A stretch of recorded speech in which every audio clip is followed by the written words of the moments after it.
Welcome to Rauta's opinion video. This is not so much an opinion video as most of the videos here on our channel, but this is more about my personal feelings about the British band known as Paradise Lost. This is kind of a mix of history of the band, only from the surface level, as much as about my relation or my story about this band and what they have done by now. So the bottom line could be said as well as like, why should you listen to Paradise Lost or check their music? So I'm gonna briefly go through the stuff they have done and explain why this band is such an important one to me and why I have gone pretty weird way through all the years. So those of you who know Paradise Lost from the very beginning or know the band's discography or other things about the band, it's not like I can tell you anything new here, because this is about my personal feelings now that Medusa, their latest album, which came out a couple of weeks ago, and it started to, get ideas in my head why this band is doing what they are doing and why they have gone such a weird route. But those that don't have any kind of relation to Paradise Lost but still might be interested in the band, I hope you will check out this video or listen to me saying these things, because I think Paradise Lost is really a unique snowflake in the essence of what the band is in the first place. So, to begin with this story or view or opinion about the band, I could start about from the very beginning. As many of you might know, Paradise Lost was founded 29 years ago in United Kingdom. Back in 1988, these guys behind the band were just young dudes, and there was no such thing as gothic metal or gothic doom or anything that sort back in the 80s. So among the very first bands back in the day, like late 80s, bands like My Dying Bride, Anathema and Paradise Lost were the very first pioneers to create this kind of weird mix of gothic elements brought together with doom and then again death metal as well. But unlike today's doom slash death metal bands, these bands were not building on something that was already constructed as a genre. As many of you know, there have been many death and doom metal bands which have kind of mixed these elements very well together. But it's different nowadays because of these pioneer bands. And meanwhile, all of them have now gone already in very different directions. Back in the days, back in the late 80s, it was a very different story. So, Paradise Lost was founded in 88, and it didn't take much time to figure out that they were, creating their own kind of music. So they released some demo material, obviously, before they got to do their very first album, known as Lost Paradise.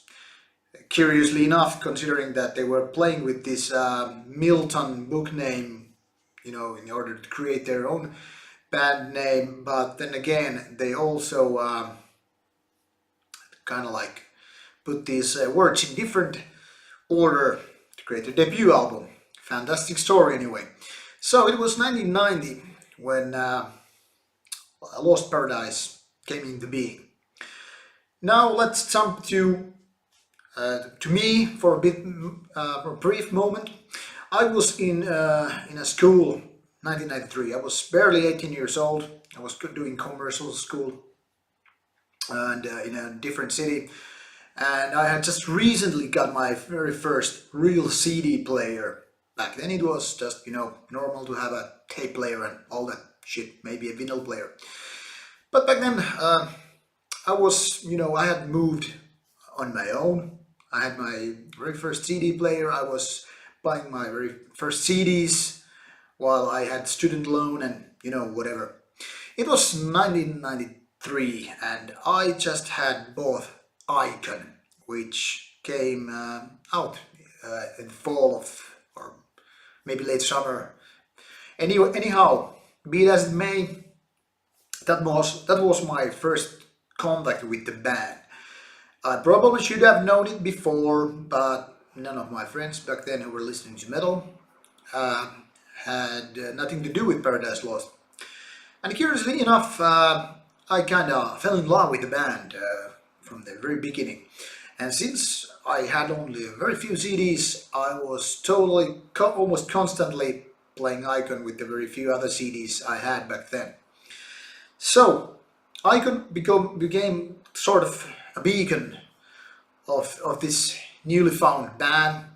And obviously I learned about the band from the local music store. And it had already done 3 other full-length albums before that. So, obviously, the next step was to, track down the band and get to check out those other CDs. And now I cannot, for obvious reasons maybe, remember in which order I got those CDs, because they were more or less pretty much the same era, maybe within months. When I got Lost Paradise, I got the second album Gothic, and Shades of God. Now, I don't know, like I said, I don't remember actually in which order I got to listen to the CDs after Icon, but now we can get back to the discographic order. So, Lost Paradise, in my opinion, is by far the weakest link of the band's discography. And for this reason, I would rank it very lowest, because it's really raw. It's not the type of Paradise Lost I would suggest to anyone, unless you're a total fan, or if you just, I don't know, hate the newer material. To this day, I have not rebought Lost Paradise, because there was a time, which I will explain you later on, there was a time when I just sold many of my CDs because I thought they didn't fit in my CD collection back then. But before we get to that, I was listening to these 4 first Paradise Lost CDs, as well as some EP material. But I never got to like the first one. So I started, like skipping it. Then a couple of years, 1 year later, after the debut album, came Gothic, which was a really game changer.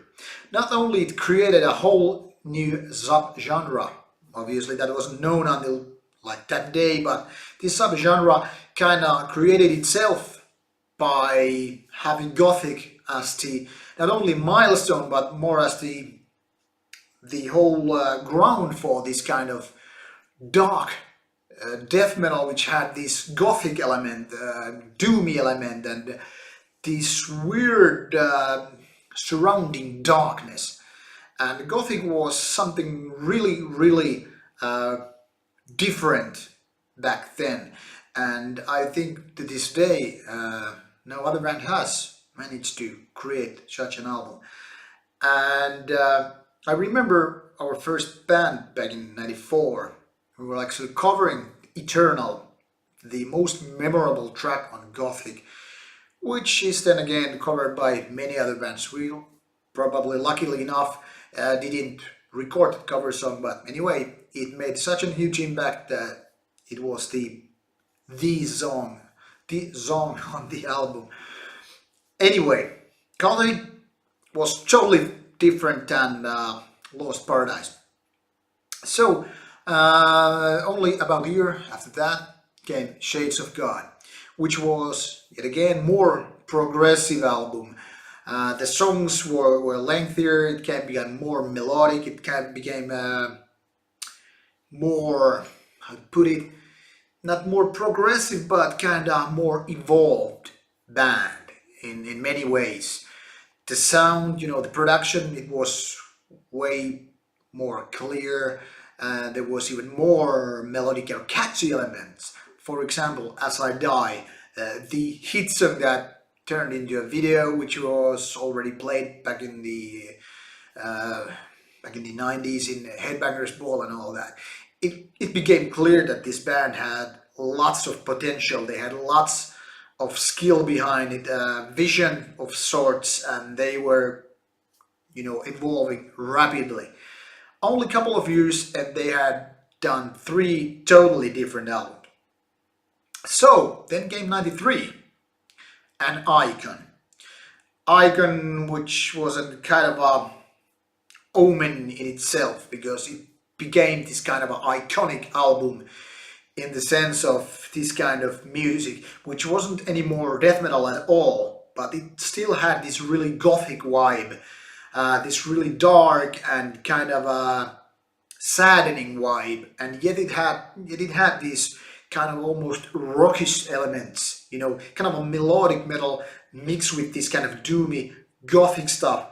But then again, it was more kind of a rocking stuff than rather than this doomy. It had maybe a bit fast-paced drum, but it more than anything else, it had more these hit songs, True Belief and other great songs that still makes this album one of the best in the discography for many, I think.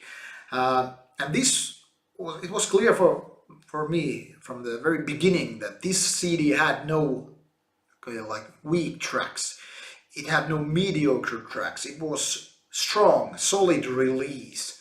So when Icon came out, like I said, I had constantly playing in my CD player with my very few other favorites because I was trying to, forget the tapes and, all that. So Icon became the milestone album, not just only for the band, but also for me. So from that point, became clear that because I liked the previous material, except for the debut album, I was just,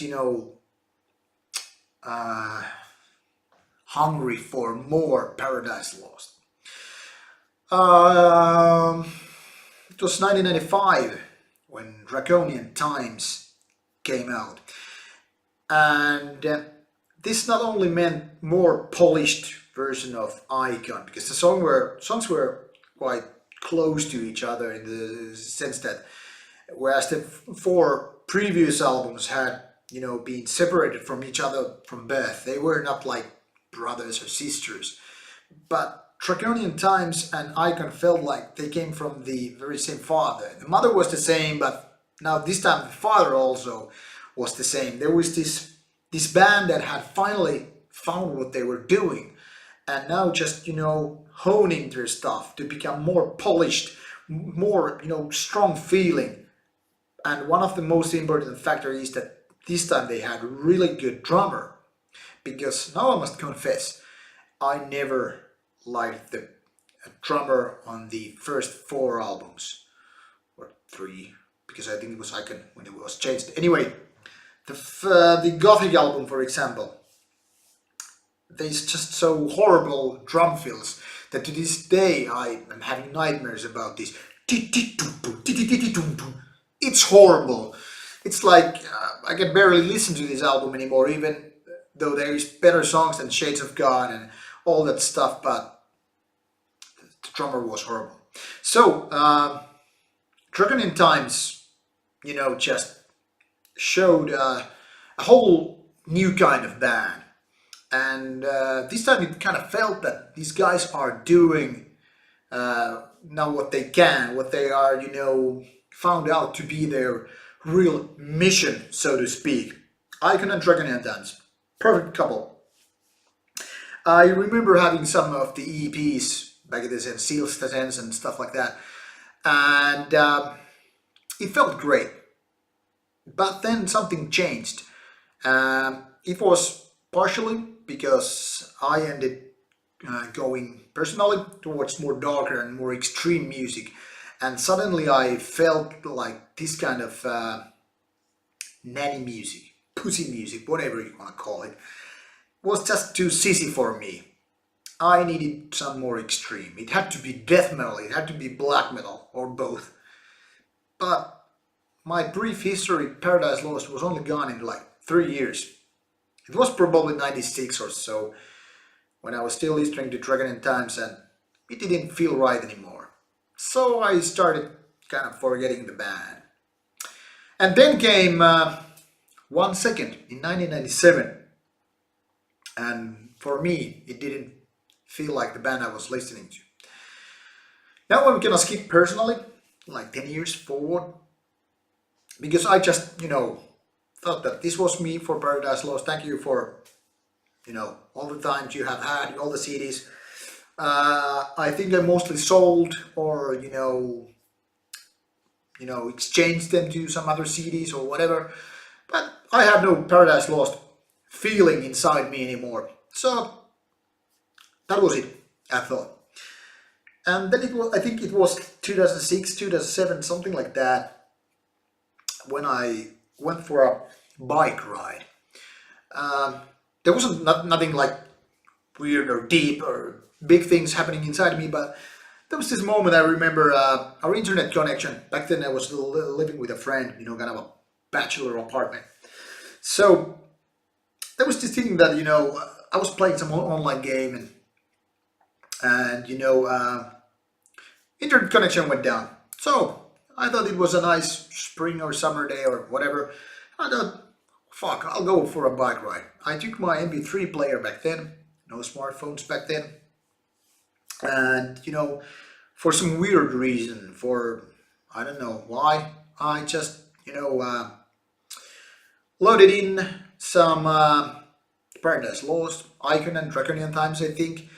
I just went for a probably couple of hours bike ride. I had like bottled water, notebook, like piece of paper and a pen, and I just went for a ride basically. Maybe clear my thoughts or whatever. And it was so weird to remember all those lyrics from Icon when the album was playing.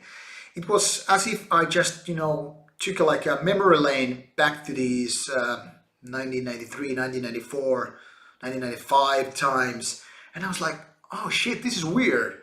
I'm just, like basically hearing all the lyrics in my head while the album is playing. So I listened to these and I was like, wow, where this band has been all this time. And then it kind of struck me that I just had forgotten the whole band for more than a decade, basically. So it kind of started to resurrect my interest towards the band. And I think it was, I'm not sure, it probably was In Requiem, 2007, or maybe even 2009, Fate Divides Us and Death Unites Us album, which kind of really made all the pieces fall back together. Because I remember this very clearly. A colleague of mine, a music reviewer guy,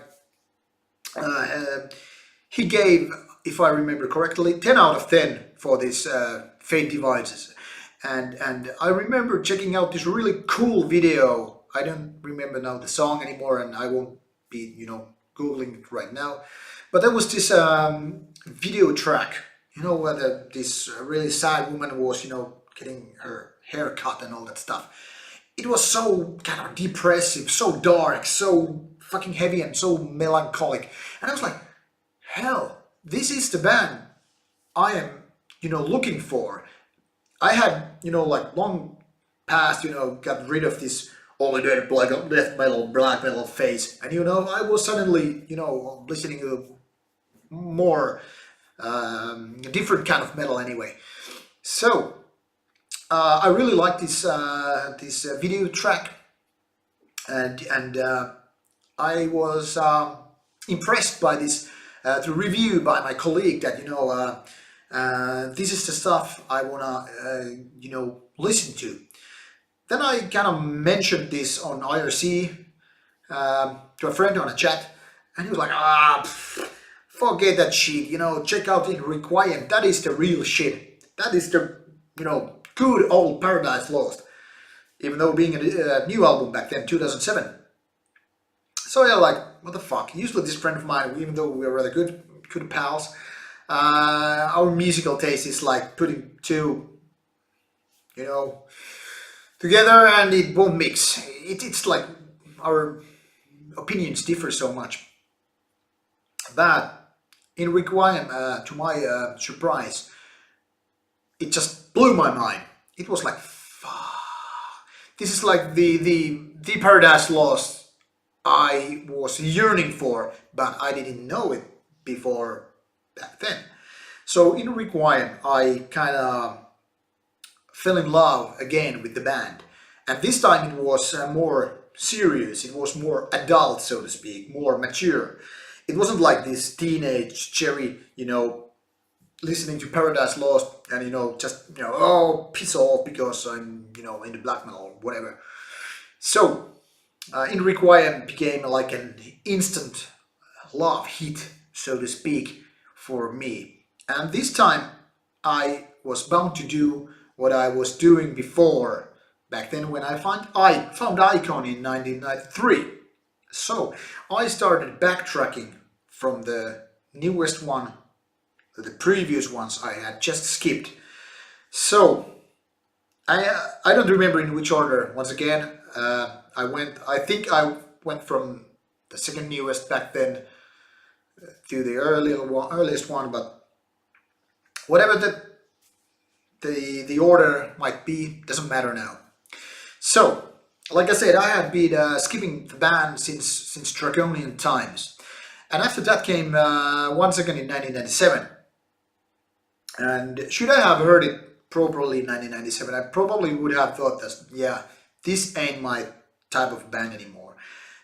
Was way too lightweight, even though dark and kind of a personal and depressive in a sorts, but still, it was clear it was not aimed for people with my taste of music. Because it was just, like I said, not heavy enough, not violent enough, not aggressive enough. But this time it was a different story. Maybe because being more adult, maybe because of, dealing with some personal shit, not too serious, but anyway, love life, or it's like fucking closing in midlife crisis, or who knows what, I don't know.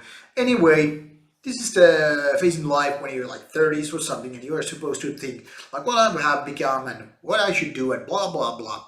So these kind of personal lyrics started to make more sense, and it became also clear to me that while Paradise Lost had evolved in music wise, also the lyrics had become way better than what I remembered, because to this day I think lyrics from the 3 or 4 first albums are like, they are not that great. There's some nice pieces here and there, but to me they're like mostly, yeah, they are youngster lyrics.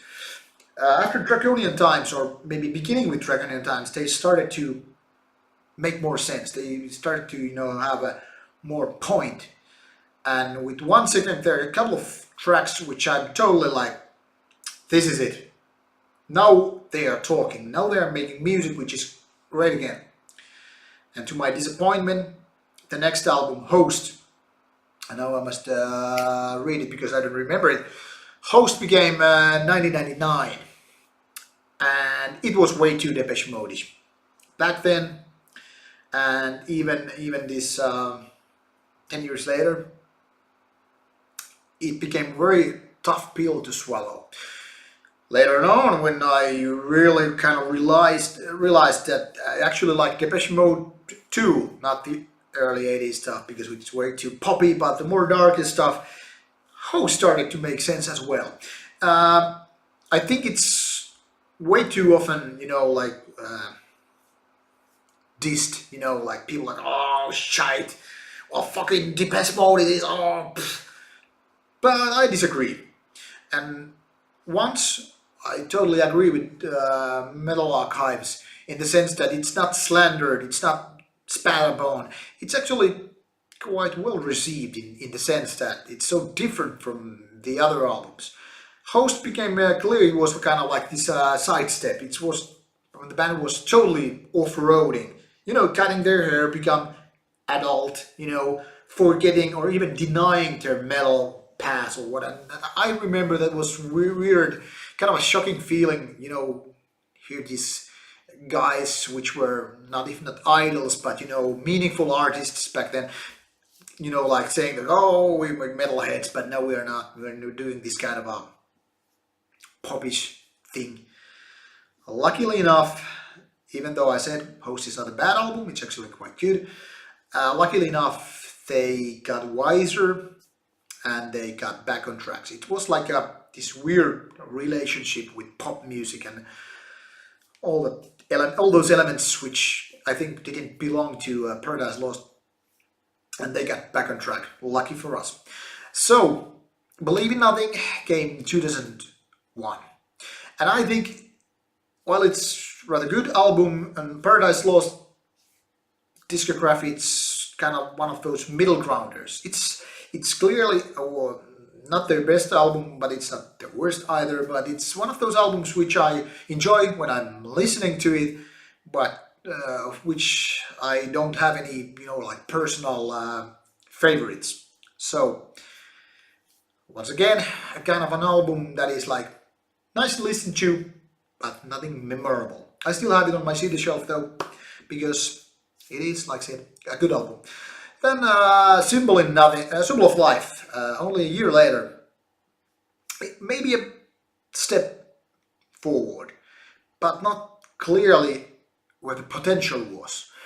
To me, all these albums basically between 1 second, or actually Host and In Requiem, these three albums, Believe in Nothing, Symbol of Life and Paradise Lost, they all have good songs. They all have, the good feeling the band is all about. But because In Requiem was and still is such a great album, all these prior albums after 1 second, or even Draconian Times, feel like, they're just filling the gaps, basically. I like each and every one of these CDs, but they are not memorable ones to me. Even though I must say Paradise Lost is, it was showing the way, basically. It was making the path for In Requiem. So when In Requiem was discovered by me in 2007, 2008, something like that, 2009, it, kind of blew my mind, like I said. And to this day, it's still one of my definite favorites of that whole discography. And if not the best, it's in my top 3 Paradise Lost albums. Definitely, most definitely. So after that, I had huge expectations for the band, because their video song of Fate Divides Us was such a great tune, and I really liked what they had done in Requiem. So Fate Divides Us came, and to me it felt kind of a letdown. I was a bit disappointed because it wasn't In Requiem Part 2, even though it was a clear continuation to this great album, and it had this really dark and heavy and depressive and kind of a letdown feeling, like, oh, everybody has died, why I'm left alone here, kind of feeling. And it was great, and it still is great, but by no means it is not In Requiem Part 2. It was as if the Draconian Times and Icon the order was reversed. Icon is good, Draconian Times a bit better, and this time it was like In Requiem and Fate Divides Us. Anyway, great album still, but not something I was expecting. But back then I was already back into tracks, and I had checked out the whole discography which is, I'm not OCD per se, but I have these weird, phases if I kind of get myself introduced to a new band, or if I get myself reintroduced to an old favorite band, and I start going back and forth with all the discography, you know, really find out what I'm liking in this band. So I did, a lot of listening to this band, but I must confess, I never rebought any of those albums prior to Icon. So I don't have them anymore. Gothic I might, but like I said, the drums are just, too much for me at this stage. And maybe I, actually heard the song so many times that I don't even miss them. Weird enough, I must admit, but anyway. But the discography after that, I just, listened to it back and forth. And when Tragic Idol came in 2012, 5 years already, feels like yesterday, it was not a disappointment anymore. Even though it's still not as great as In Requiem, it still felt like this band had once again found its way. And I just like the album very much. It is not that, it has these kind of hit songs in the way the band had before, but still a great album. So it came to me as a shock when in 3 years later, The Plague Within, the 14th album by now I must say, came out, and it was way more death metal. And now it was really ironic because I had kind of like, said bye-bye to this band because I wanted to go extreme, more death metal and black metal. And now that the band introduced them as, kind of a death metal band, going back all the way to Gothic, Shades of God and all that stuff. And now I didn't feel like that was a good decision. The Plague Within, meanwhile, it's a good and solid album as well. To me, it's one of those which kind of didn't, hit me in the way that I would be like listening to this day. I kind of forgot it. It came, I'll give it a shot and listen to it, but I didn't get a review copy of that. So basically I kind of like let it slide over. But I had huge expectations for Medusa, which I reviewed a couple of weeks ago, so you can find it on our reviews. And to me it sounded like the band had yet again, or should I say once again, it had changed. Medusa, 15th album, 29 years later, is a once again new band. It had lots of elements with, The Plague Within, but also from the era that kind of started with, 1 second and definitely continued after Host. So lots of these elements which I kind of like fell in love with when I, found the band again. So it was really weird, to kind of have this as a closure of some sorts, but also as a reminder of what kind of music they have done during their almost 30 year long career. So it was weird to ponder all these elements to Medusa, and that is basically the reason why I wanted to give this very long opinion video about Paradise Lost and why it's such a great band, because I think Medusa is kind of a reminder of what all of those elements the band has always had, or during the career in different parts of the career. So all in all, very interesting band, having lots of changes and lots of personal impact on me. And there's a couple of curiosities which I want to mention before I close this in, is that it was somewhere 2007, 2009, between there, when I found this weird unofficial collection from Music for Nations. I tried to order it from the local CD store back then, but it wasn't available because it was found out that it was an official one. But there is this compilation which I now cannot remember, and you cannot find it on Metal Archives listing because it's unofficial. It was this 2 CD compilation, which I think I just found on MP3, and on YouTube you can find some of those kind of lost tracks, because it's kind of this rarities and B-side single songs. And the thing is, they're some of the best Paradise Lost songs like ever, in my opinion. And some of them are just, B-side singles. For example, songs like Gone and A Sight That You Will Never Know. I suggested you search those on YouTube if you're Paradise Lost fans. Really great tunes, which never ended up on the original releases of these CDs that came in like early or mid 2000.